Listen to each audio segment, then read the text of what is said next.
The house was quiet, but it wasn't peace that filled the silence. It was the kind of stillness that comes just before something important breaks through. Mara felt it before she heard the footsteps, a shift in the air, a low hum of something about to surface. Her son Eli, usually full of wit and noise, entered the room with a heaviness in his eyes that made her heart pause. Something was coming, something he needed to say, and she wasn't sure she was ready to hear it. She held a mug of coffee close to her chest, the warmth spreading through her fingers. These moments were rare, quiet, unhurried, her mind not already racing ahead to the day's to-do list. She took a long sip and let her shoulders drop slightly. It felt peaceful. Then came the sound. Footsteps, light, slow, like someone unsure they wanted to be heard. She turned just as Eli appeared in the doorway. His dark hoodie hung loose on his lean frame, hands buried in the pockets. His hair was a mess of curls, like he hadn't bothered with a comb, if he'd even slept at all. At 19, Eli was usually sharp with a comeback, always armed with a clever twist of words. But now, his silence had a weight to it, something heavy. "Hey," he said, voice low as he slid into a chair at the kitchen table. Mara set her mug down slowly, her gut already stirring. Something was different. "Hey, sweetheart," she said gently. "Everything okay?" He nodded, but didn't look up.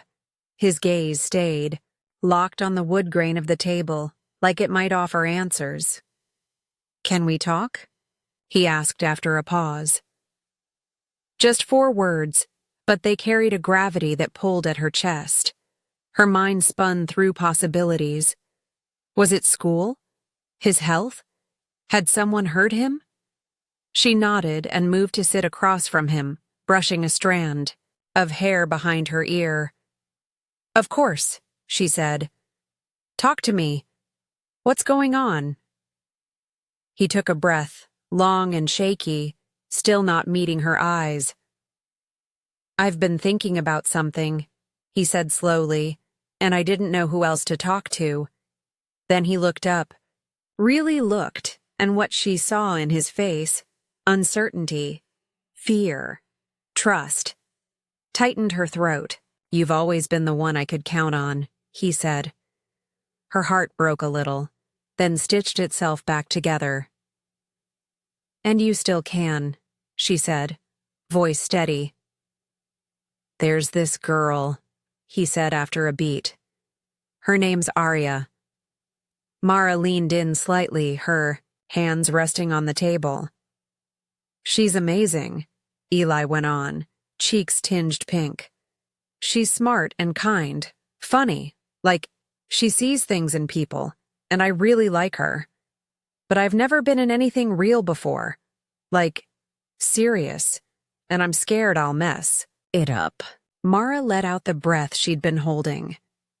It wasn't anything terrible, not the kind of terrible she'd feared, but the way he said it, the way he sat like the ground under him was unsteady, told her it wasn't small either. "I want to do it right," he added, voice low, "but I feel like everyone else just knows how this works, and I'm still figuring it out." She reached across the table and placed her hand over his, giving it a gentle squeeze. "There's no map," she said, "no rule book. You just have your heart, and how you treat the person you care about." His fingers curled slightly under hers, but he didn't speak right away. "What if I'm not ready?" he asked quietly. "Or worse, what if I think I am and I just mess it all up?" "Then you learn," Mara said. "You make mistakes, but you grow. That's how it works." He was silent again, then asked in a voice that wavered slightly, "Can I ask you something personal?" She raised an eyebrow, curious. "Of course. You don't have to answer if it's weird. It's okay. Go ahead." He hesitated, then spoke quickly, Like, the words might get stuck if he didn't let them out. How did you know when it was right to be with someone intimately? Mara blinked, caught off guard. It wasn't the question she expected, but his eyes were honest, searching. There was nothing crude in the way he asked. He wasn't being inappropriate. He was trying to understand something that mattered. She took a breath, letting an old memory rise before speaking. It was when I felt safe, she said, when I knew there was no pressure, that it was mutual, that I could say no and still be loved and respected. Eli nodded slowly, like her words had turned a key somewhere inside him.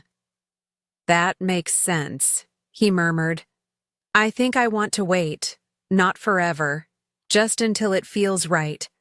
But I also don't want to be clueless when it happens. I want to do it right. That's not clueless, she said. That's wise. He looked up again, and this time the tension in his shoulders had softened, like something locked inside had been given room to breathe. From then on, something between them shifted. Eli started coming home more often.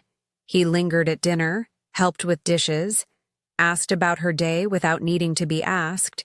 He talked more about his classes, the future, about Arya. Her name became familiar. Her laugh, her love of old records, the way she tapped her foot when deep in thought. One evening, as the sun melted into a violet sky, Mara was lighting a candle in the kitchen when she heard footsteps again. Eli leaned against the doorframe, a half smile playing at his lips. Got a minute, always. She said yes. He grinned. We're going out Friday. Her face lit up. That's wonderful. Nervous. He laughed. Yeah, kind of terrified, but kind of ready. She walked over and cupped his face gently. You've grown so much, she said. You're not the same kid who left last fall. You're becoming someone solid, thoughtful. Arya's lucky. He smiled crookedly. I get that from you. Later, after he'd gone to his room, Mara stood at the sink, letting warm water run over her hands. She found herself smiling. There was something unexpected and beautiful in this new stage of life. Not just mother and son, but two people navigating what it meant to care, to ask honest questions, to truly show up. That night, she sat on the porch with a glass of wine. The stars were just starting to appear. When Eli came out carrying a blanket, he settled beside her, close enough that their shoulders touched. Can I ask you something else? He said. Of course. When it happened for you, the first real relationship, were you scared? She looked up at the stars, remembering the flutter of nerves and hope, and all the things she hadn't had words for back then. Terrified, she said, but also alive. Love does that. It makes you feel everything more intensely. The joy, the fear, the hurt. He nodded. Slowly, I think I want that, he said. Even the hard parts. I want something real. She turned toward him, surprised by the quiet courage in his voice. That's brave, she said. He gave a soft smile. I'm learning from the best. Friday arrived with all the nervous buzz of a first date. Eli changed shirts 3 times, fussed with his hair, checked his phone over and over. He finally settled on a navy button-down, jeans and clean sneakers. He looked polished but still like himself. You look great, Mara said from the hallway. You think she'll like it? I think she already does, she smiled. Just be yourself. That's more than enough. He stepped toward her, emotion behind his eyes. Thanks for everything, he said. I didn't know I could have talks like this with you. I didn't expect it to feel so safe. But now, I don't know what I'd do without it. She pulled him into a hug, her arms strong and sure. Go make a memory, she said, and be kind with her and with yourself. She watched from the window as he drove away. The house was quiet again, but it was a different kind of quiet now. Not empty, just changed. The house felt unusually still the next morning. Mara sat alone at the kitchen table, the light outside, still soft with the early blue of dawn. Eli hadn't come home late, just on time. But he hadn't said much either, just a quiet goodnight mom, and a smile that was equal parts nerves and something else she couldn't quite read. Now she sat with her coffee, the mug warm between her palms, and thought about how fast things were shifting, not in loud, dramatic ways, but subtly, like the changing of seasons, one leaf at a time. She didn't want to hover. She'd promised herself she wouldn't. But she couldn't help the ache that came with letting go. Even just a little. She was about to get up when she heard footsteps. His again, slower than usual. Eli entered the room with his hair still tousled from sleep, eyes heavy but soft. "Hey," he said, sliding into the chair across from her. "Morning," Mara said, watching him carefully. "How was last night?" He shrugged, then smiled. "Genuine this time." "It was good," he said. "Really good." "Tell me everything," she said lightly, but her eyes were serious. Eli hesitated for a moment, then chuckled. "We went to this little diner she likes. Real old school. They played jazz and had those tiny jukeboxes at each booth." Mara smiled. "Sounds charming, it was." He nodded. "We talked for like 3 hours, didn't even notice the time. She told me about her dad and how they used to listen to vinyl records on Sundays, and how she wants to open a bookstore one day with a coffee shop in the back." His eyes lit up as he spoke, and Mara watched as something unfolded in him. A quiet blooming. "She's so intentional," he said. "Like when she listens, she really listens." "That sounds rare," Mara said. "And special?" "Yeah," Eli murmured, and then, after a pause, "I didn't know it could feel like that. So easy. But it also scared me a little because I kept thinking, what if I ruin it by being too much? Or not enough?" Mara leaned forward. "That fear is part of it," she said. "It means it matters." He nodded quiet. Then we held hands in the parking lot, just for a second, but it felt like more than a second, like something opened. Mara didn't speak for a moment, just reached across and brushed a crumb from his sleeve. "Sometimes," she said, "the smallest things are what stay with us the longest." Eli's gaze dropped to his hands. "Is it normal?" he asked, "to feel both really happy and kind of terrified at the same time?" "Absolutely," she said. "That's what love does. It breaks you open. It asks you to feel without a guarantee." Later that week, Mara found herself standing in the grocery store, staring at a shelf of teas. She wasn't really thinking about tea, though. She was thinking about Eli, about how she'd once held his whole world in her hands, and now she was only part of it. That was how it was supposed to be. Still, it surprised her how hard it was. When she got home, she noticed something new. A record player sitting on the end of Eli's desk. Not fancy, probably second-hand, but clearly placed with care. "Hey," he said, walking into the kitchen as she unpacked groceries. "Aria gave me a list of her favorite records. I'm going to try to find them."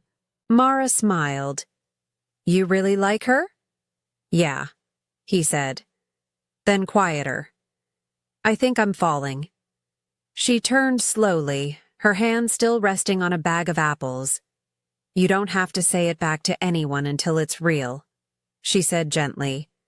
"But you should say it. To yourself when it is?" He nodded. I think I'm trying to figure out what love means without just copying what I've seen. Mara paused. That struck a chord, a deep one. You know, she said after a moment, that's something even adults struggle with. We think we're supposed to follow a script, but real love doesn't stick to a script. It's clumsy and honest and sometimes painfully quiet. Eli looked at her for a long time, then said, I'm glad I can ask you stuff. I don't think most people get to have this kind of thing with their mom. She swallowed the lump in her throat and smiled. Me too. A few nights later, Mara found herself standing outside Eli's bedroom door, holding a folded blanket. She almost knocked, almost asked how things were going, but instead, she listened. There was music playing softly, something with a slow piano and gentle vinyl crackle. His voice came through the door in low tones. He was talking on the phone. No, I like that you said it. It doesn't scare me, he was saying. Then a pause. Well, maybe it does a little. But that's good, right? Means it's real. She smiled to herself, then walked away, leaving the blanket folded on the couch. The following weekend, Eli asked if Arya could come over for dinner. Mara spent the whole afternoon making pasta from scratch, something she hadn't done in years. She found herself lighting candles, fluffing cushions, playing her old Norah Jones playlist on low volume. When Arya arrived, she was nervous but bright-eyed. Mara noticed how easily she laughed, how she looked Eli in the eye when he spoke, how she helped clear the table afterward without being asked. As Mara watched them laugh over dishes, she realized something. She wasn't losing her son.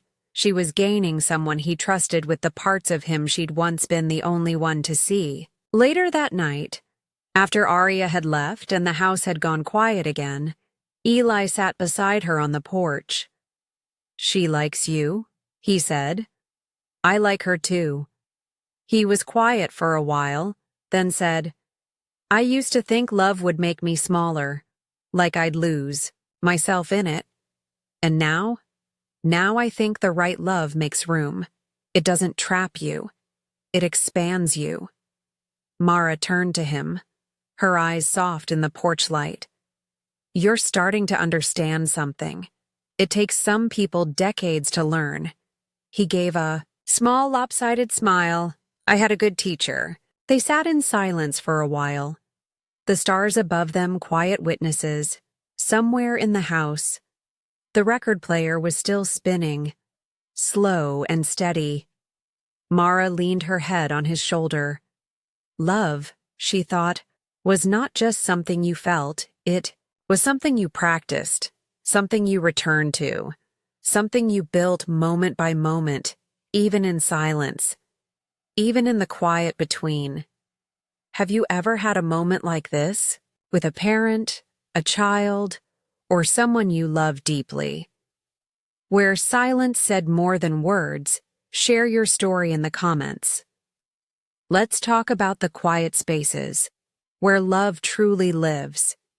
If you're drawn to stories that explore emotion, connection, and the psychology behind the choices we make in relationships, subscribe to The Forbidden Mind. New episodes drop weekly, each one peeling back the layers of what it means to feel, to choose, and to care.